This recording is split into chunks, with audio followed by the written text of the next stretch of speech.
नमस्कार, मैं सौरभ द्विवेदी। ये दी लंदन टॉप .com का न्यूज़ रूम। बचपन के दिन याद हैं आप लोगों को, जब इलेक्ट्रॉनिक वोटिंग मशीन नहीं हुआ करती थी, काउंटिंग के रुझान आते थे, बीच बीच में फिल्में आती थी। सोचा आपको पुराने दिन याद दिला दें। फिल्म तो क्या चलाएंगे, गाने दिखा दें। जरा गाना सुनवाइए थोड़ा सा।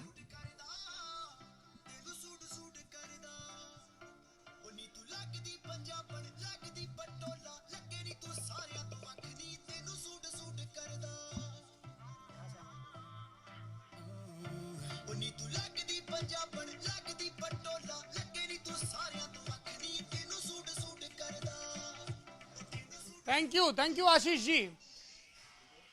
पंजाब सिर्फ गाने नहीं है, पंजाब मतलब बेहद बारीक सियासत। कैप्टन अमरिंदर सिंह, पटियाला का घराना, यादवेंद्र सिंह का परिवार, उसके सदस्य। कैप्टन अमरिंदर सिंह, जिनकी सदारत में कांग्रेस ने मिलिटेंसी के दौर के बाद पहली स्पष्ट जीत दर्ज की थी। क्यों मैं कह रहा हूं स्पष्ट जीत?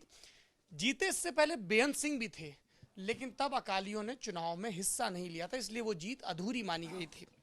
उसके बाद प्रकाश सिंह बादल की वापसी हुई, उसके बाद अमरिंदर सिंह जीते। दिलचस्प इतिहास है। राज परिवार से आते हैं, फौज में रहे, 65 की लड़ाई भी लड़े, कैप्टन रहे। 80 का दौर, तब ये कांग्रेस की पंजाब को लेकर जो नीतियां थी उनसे बहुत सहमत नहीं थे, कुछ समय के लिए पार्टी से बाहर भी रहे। 90 के दौर में वापस आए।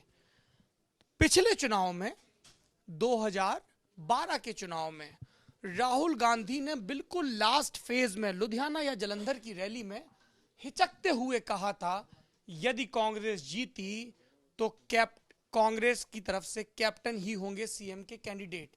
यह माना जा रहा था कि कांग्रेस ने जीती हुई बाजी गंवा दी। क्यों? क्योंकि कैप्टन को सीएम कैंडिडेट तो आखिरी में घोषित कर दिया गया, लेकिन वैसी खुली छूट नहीं दी गई जैसी इस बार 2017 में दी गई। वही जो हर जगह होता है, कुछ बड़े नेता हैं उनका कोटा फिक्स कर दी। तो लहरा गागा की राजेंद्र कौर भट्टल जो पीछे चल रही हैं, इन्होंने बताया उनके कोटे से कुछ टिकट बांट दिए गए, बाजवा के कोटे से कुछ टिकट बांट दिए गए। तो अमरिंदर सिंह के पक्ष में रुझान होने के बावजूद अकाली भाजपा ने वापसी कर ली। रजत है हमारी टीम के, लगातार पंजाब के चुनाव पे नजर बनाए हुए हैं। इनके पास चलेंगे, जानेंगे कौन से बड़े बड़े नेता हैं अकाली दल के जो पीछे चल रहे हैं, एक चीज। कौन से नेता हैं जो कांग्रेस के पक्ष में स्पष्ट बहुमत आने के बावजूद अपनी सीट बचाने में कामयाब चल रहे हैं, दूसरी चीज। आम आदमी पार्टी के कौन से नेता जीत पाए हैं और कौन से बड़े नाम हैं जो ध्वस्त हो गए। इन तीन चीजों पर बात करेंगे। रजत जी सारे टैब खोल के रखिए। हमारे साथ हैं विशाल, मणिपुर और गोवा पे नजर बनाए हुए हैं। गोवा की कुछ सीटों पर आपसे बात करेंगे। परसेकर कितने वोटों से हारे, दिगंबर कामत जीते तो कितने वोटों जीते। हमारे साथ हैं कुलदीप सरदार, जो खुद यूपी में लगातार 40 दिन रहे, ग्राउंड रिपोर्ट की। कुलदीप से जानेंगे उन सीटों का हाल जहां पर अभी भी करीबी मुकाबला, जिसको बोलते हैं ना हम लोग, सांसें रोक देने वाला मुकाबला है। और मुकाबला करीबी शायद इसलिए भी लग रहा है क्योंकि हम लोग जो ऑफिशियल है इलेक्शन कमीशन की साइड, उस पर रिलाई कर रहे हैं।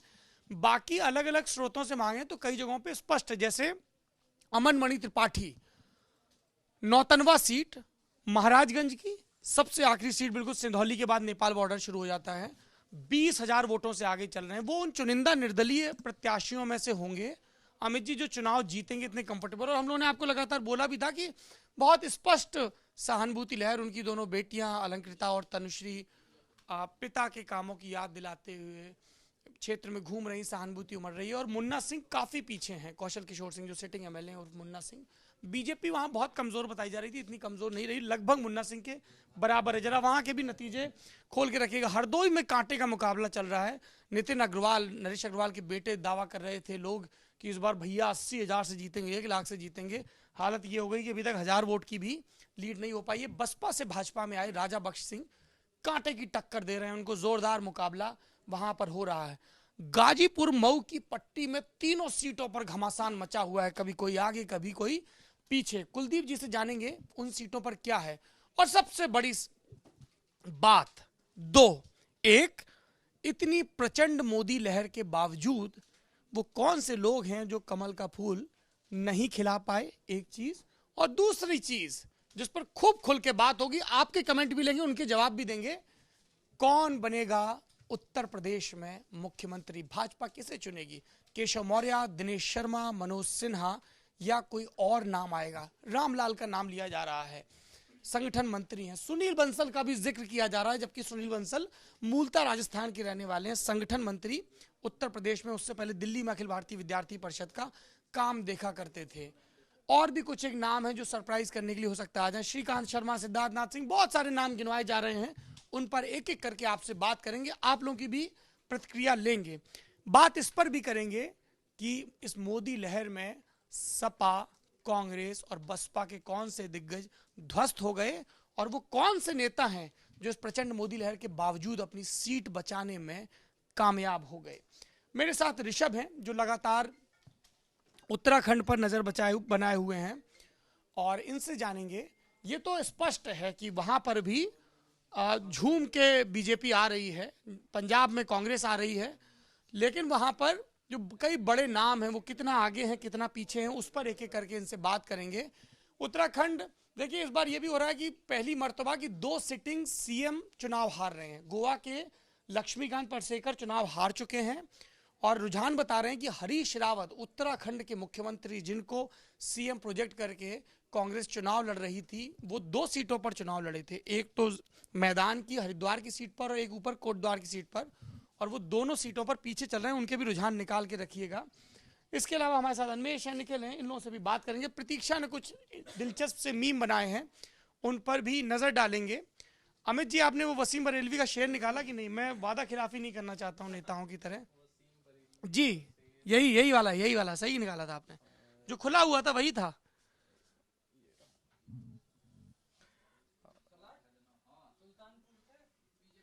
ये शेर हम लोग न्यूज रूम से उन नेताओं के लिए पढ़ना चाहते हैं जो अपने राज्यों में चुनाव हार गए हैं। क्रमशः अकाली दल, भाजपा और आम आदमी पार्टी पंजाब में, भाजपा चुनाव हारती दिख रही है गोवा और मणिपुर में, और उत्तर प्रदेश में 2 भैया राहुल और अखिलेश और बुआ मायावती के लिए। जी, क्या है शेर? दुख अपना अगर हमको बताना नहीं आता, तुमको भी तो अंदाजा लगाना नहीं आता। अभी तक कोई प्रतिक्रिया नहीं आई है। कुछ अविनाश जी कुछ और शेर व शायरी के साथ तैयार रखिएगा, थोड़ा चुनाव है मजेदार सा हो। आशीष कुछ कमेंट कर रहे थे। लखनऊ में बीजेपी कार्यालय की सुरक्षा बढ़ाई गई है और जैसा समाजवादी पार्टी का हाल है, सुरक्षा राहुल गांधी की बढ़ानी चाहिए। राहुल गांधी की सुरक्षा बढ़ाई जानी चाहिए। और कोई चीज आप ऐड करना चाहेंगे? अच्छा, तो जैसा आपने वादा किया था, शुरुआत करते हैं पंजाब से। बताइए क्विकली। नवजोत सिंह सिद्धू जीत रहे हैं। कितना मार्जिन हो गया है? नवजोत सिंह सिद्धू का 21,000 से ज्यादा हो गया। 21,000 मतलब सिद्धू काबीना मंत्री बनेंगे कैप्टन अमरिंदर सिंह की सरकार में। लाल बत्ती मिलेगी, सिद्धू की एक हसरत पूरी हो गई।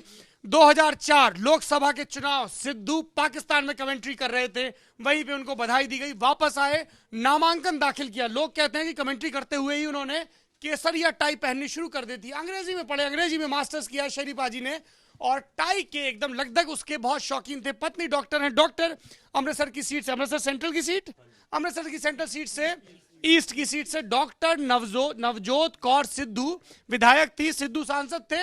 अमृतसर से बड़ी खबर है, अमृतसर सिद्धू की आमद से पहले कांग्रेस का बड़ा गढ़ हुआ करता था। सिद्धू के आने के बाद लगातार बीजेपी वहां से जीती।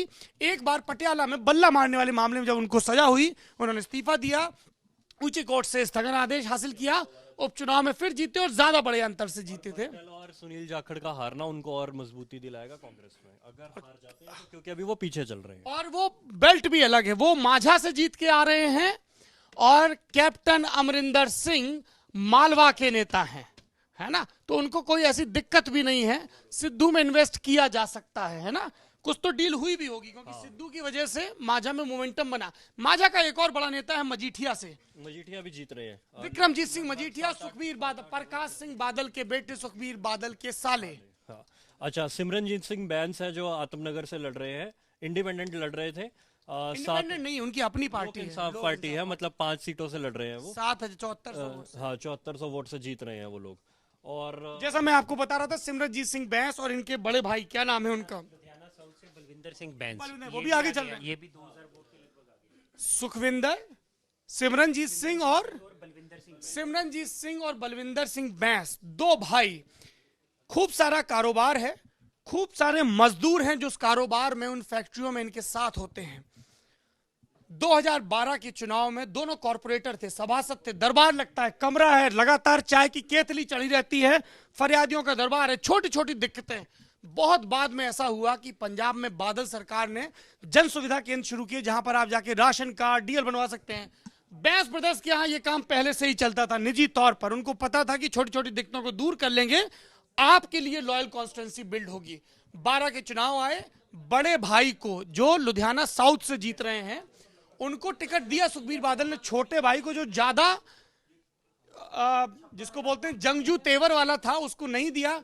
दोनों बड़े भाई ने टिकट लौटा दिया, दोनों निर्दलीय लड़े, पतंग का चुनाव निशान, दोनों जीते। इस बार दोनों लोग आम आदमी पार्टी के साथ गए, शायद अफसोस कर रहे हो आप कि कांग्रेस के साथ जाना चाहिए। जा भी सकते हैं, लोग इंसाफ पार्टी बनाई है, 4 सीटों पे लड़े हैं, जो 1-2 जीतेंगे। पर अब मुद्दे की बात है कि वो लेंगे नहीं अगर कांग्रेस को फुल मेजोरिटी मिल जाती। और कांग्रेस को मिलती दिख रही, क्योंकि 117 में 71 जीतने के लिए इनको चाहिए 59 सीट है। 59 दूनी 118, एक स्पीकर बन गया, बचे। पार्टी को डबल डैमेज है। गुरप्रीत कुग्गी अभी तक नहीं जीते रहे, लगभग 4000 वोटों से पीछे चल रहे हैं। इनको कांग्रेस से ही अश्विनी शेखरी जो है वो हराने की कोशिश में। पंजाब को अब कॉमेडियंस नहीं चाहिए। हाँ? और भगवंत मान भी पीछे है, लगभग 9000 वोटों से पीछे, जो स्ट्रॉन्ग कंटेंडर मानने जा रहे थे। जाइंट किलर वगैरह कुछ नहीं है। सुखबीर बादल ने उनको 9000 वोटों से लगभग पीछे रखा है। यूपी से पहला रिजल्ट आ गया जी, अभी तक रुझान आ रहे थे, अब रिजल्ट आया है। देवबंद से भाजपा जीत गई है। भाजपा के प्रत्याशी ब्रिजेश थे, 56,000 वोट उन्हें मिले। और उनके बाद देवबंद, जहां पर मुस्लिम बाहुल इलाका तो ठीक है, देवबंद एक बड़ा मरकज माना जाता है ना? वहां पे बहुत बड़ी यूनिवर्सिटी, मदरसा है, क्या है? हाँ, देवबंद दारुल उलूम है, जहाँ से देवबंद फिरके के लोगों का मतलब चलता है कि मतलब वहाँ से ही फतवा जो जारी होता है उसको फॉलो करते हैं। फतवा किसके पक्ष में जारी हुआ था? फतवा इस बार काफी हाँ? बसपा के फेवर। मैं देवबंद गया था इस बार। पहले ये खबर आई थी कि देवबंद में इस बार राजनीतिक लोगों की एंट्री बैन कर दी गई है। हालांकि हमने उनसे पूछा तो उन्होंने कहा नहीं, ऐसा नहीं है, आने को कोई भी आ सकता है, लेकिन हम ये अलाउ नहीं करेंगे कि हमारे संस्थान को राजनीतिक इस्तेमाल हो। यहाँ पर ब्रिजेश थे बीजेपी से, माजिद अली बसपा से और माविया अली सपा से। ब्रिजेश का अपना कोई जनाधार यहाँ नहीं था, लेकिन प्रधानमंत्री नरेंद्र मोदी का नाम और उनके परिवार का थोड़ा बहुत राजनीतिक कद रहा है, वो उसका असर मिला है। इसके अलावा लोकल लोगों में देवबंद दारुल उलूम देवबंद मदरसे की छवि बहुत अच्छी नहीं है। नहीं है, क्यों नहीं है? कुछ मतलब हमें लोगों ने वो पता नहीं, खुल के बोलिए जी। वो पता नहीं कितनी सही है या कितनी गलत है। क्या कहा गया? ये बताया गया कि कहीं ऐसे लड़ाई झगड़े की नौबत आती है तो वहां से सैकड़ों हजारों लोग आते हैं और यूनिवर्सिटी की गुंडई है। हाँ, यूनिवर्सिटी के लोग, बोलिए ना कैमरे पे। यूनिवर्सिटी के लोग गुंडई करते हैं और उसमें पुलिस वाले देखते रहते हैं, वो उसमें दखल नहीं देते हैं। यूनिवर्सिटी का कोई कुलपति या कोई बड़ा अधिकारी उपकुलपति आते हैं और एक इशारा करते हैं तो वो सारे लोग फिर भीतर चले जाते हैं, उसके अलावा और कोई उसमें दखल नहीं कर सकता है। इस तरह की चीजें बताई गई हमसे। तो एक असर इसका हो सकता है कि उस यूनिवर्सिटी की छवि बहुत अच्छी नहीं है वहाँ। छवि बहुत अच्छी नहीं है जी। हाँ, ये असमोली की वो सीट है जिसपे मैं ये बताना चाहूँगा। आदर्श विद्यालय था जहाँ, हाँ, तो ये वो सीट है जहाँ पर मतलब पिंकी यादव सपा की सिटिंग एमएलए हैं। सिटिंग एमएलए हैं और 78,000 वोटों से पिछली बार जीती थी। लेकिन मैं ये दिखाना चाह रहा था कि किस तरह से मोदी का असर रहा है, वो आप देख सकते हैं कि मतलब जो तीसरे नंबर पर पिछली बार था और इस कैंडिडेट से लोग इसलिए नाराज थे क्योंकि भाजपा ने यादव को क्यों वोट टिकट नहीं दिया। यादव को टिकट देते तो ज्यादा अच्छे से मतलब जीतते यहाँ पर। लेकिन अब देखिए यहाँ पे रुझान में सबसे पहले नंबर पर ये इनको दिखा रहे हैं, और ठीक ठाक 1,500 की लीड है। हालांकि अभी ये लीड और बदलेगी। अनिमेश जी वो वीडियो डाल दिए थे सारे, बीच बीच में काम के इंस्ट्रक्शन भी देने पड़ते हैं। हाँ जी। मनप्रीत बादल इस समय 5364 वोट से आगे हैं सर, बठिंडा अर्बन से लड़ रहे हैं। पिछली बार हार गए थे, पीपीपी इन्होंने जी जी। मनप्रीत बादल, बादल परिवार का एक और मेंबर, सेंट स्टीफेंस कॉलेज से हिस्ट्री की पढ़ाई की, पढ़ने लिखने वाला आदमी, और जिन कई जगहों पर कई परिवारों में भतीजे के जायज हक को मारा गया, उसमें यह परिवार भी है। जैसे राज ठाकरे का हक मारा गया महाराष्ट्र में, जैसे कुछ लोगों को लगता है कि शिवपाल का, जो कि भतीजे नहीं छोटे भाई, हक मारा गया, वैसा ही ये भी उदाहरण है। मनप्रीत बादल सूफी कवियों के आपको शेर सुनाएंगे। और मनप्रीत बादल प्रकाश सिंह बादल की सरकार में वित्त मंत्री थे 2007 में, जो सरकार बनी थी। लहरा गागा बोल रहा हूं, गिद्दरबाहा से विधायक थे। संगीन इल्जाम लगाते हुए बादल सरकार की आर्थिक वित्त नीतियों पर बाहर हुए। अपनी पार्टी बनाई, पार्टी का नाम रखा पंजाब पीपल्स पार्टी।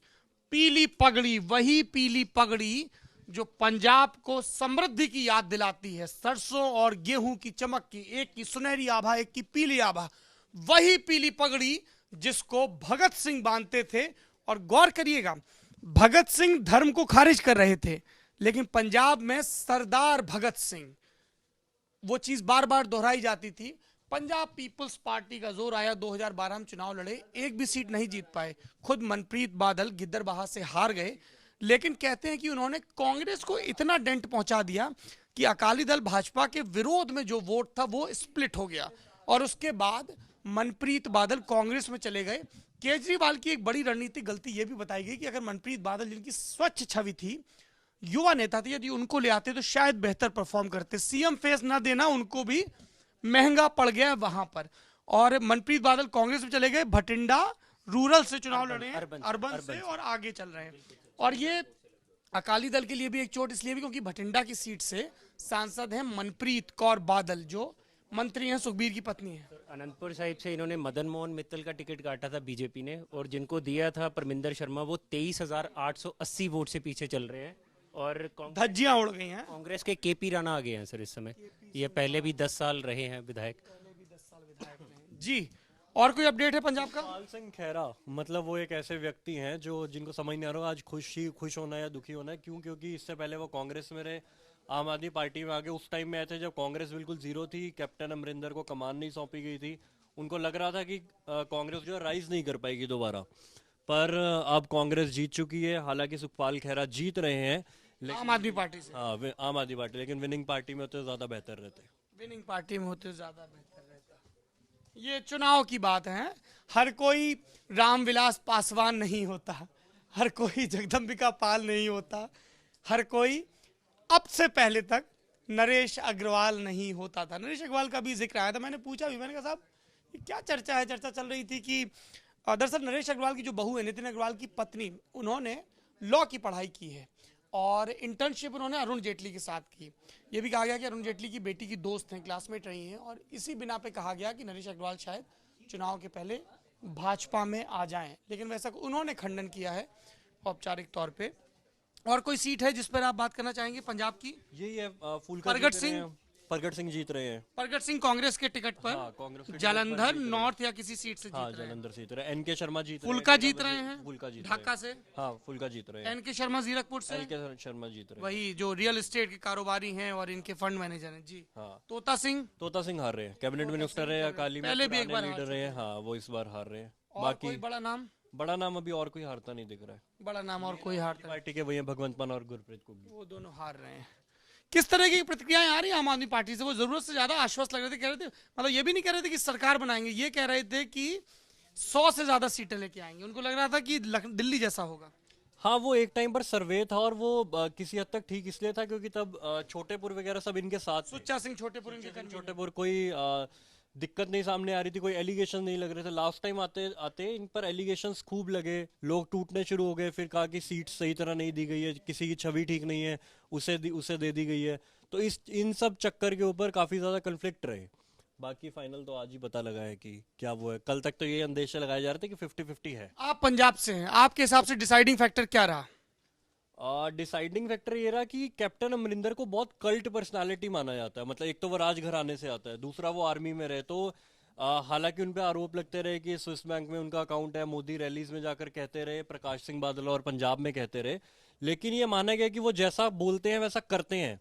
हालांकि इससे पहले 2002 में जब वो चीफ मिनिस्टर बने और 5 साल का अपना टेन्योर पूरा किया तो कहा गया कि वो उतनी एक्सपेक्टेशंस नहीं पूरी कर पाए, तभी अकाली सरकार आई थी। लेकिन अब जिस हिसाब से वो पिछले 6 महीने 1 साल में उभरे, प्रशांत किशोर पहले साथ में थे, फिर अलग हो गए, खबरें यही अलग है, जबकि एंड तक यही कहा गया कि प्रशांत किशोर साथ में। लेकिन प्रताप सिंह बाजवा वगैरह सबको हटाकर जिस हिसाब से कैप्टन अमरिंदर सिंह ने अपनी पारी खेली है वो कमेंडेबल है। चूंकि मैं खुद पंजाब में संपादक रहा हूं, दैनिक भास्कर से जुड़ा रहा हूं, इसलिए एक क्लोजिंग रिमार्क मेरा भी। पंजाब में लोग टैली पर मत जाइए, अकाली दल भाजपा सरकार से, अकाली दल सरकार से नाराज थे, जैसा रजत ने पहले भी जिक्र किया था। भाजपा ने भी बहुत जोर नहीं लगाया वहां पे। मुद्दे क्या थे? सड़कें बहुत अच्छी बनी है पंजाब की, वजह गिनाई गई कि बादल सरकार का ट्रांसपोर्ट पर कब्जा है, इसलिए सड़कों पर खूब निवेश होता है। पिछली मर्तबा इनकी एक स्कीम थी, आटा दाल स्कीम, गरीब लोगों को आटा दाल दिया जाता था। वो स्कीम भी अब उतनी प्रभावी नहीं रही। एक चुनाव में आपको एक स्कीम एक चुनाव में वोट दिलवा सकती है, बार बार नहीं। तो बादल सरकार के खिलाफ नाराजगी थी।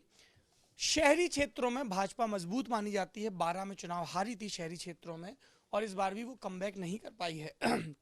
आम आदमी पार्टी की बात करें तो जो बाहरी का इल्जाम बार बार लगाया जा रहा था वो जनता के साथ सटीक बैठ गया। कैप्टन अमरिंदर सिंह की बात हो रही है।